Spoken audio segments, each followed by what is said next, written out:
I'm changing my life in 30 days and I want you to join me. So today we're on day 2.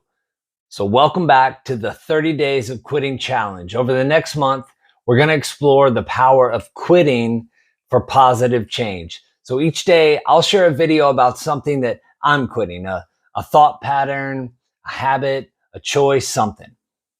Today I'm quitting negative self-talk. Like many others, I struggle with self-criticism and doubt. So to counter this, I've decided to quit negative self-talk, replace it with self-compassion and positive affirmations. So when that critical voice surfaces, I'm just going to pause, remind myself of my strengths, my achievements, and embrace self-kindness. This change fosters a more nurturing self-relationship, akin to how we hopefully treat our friends.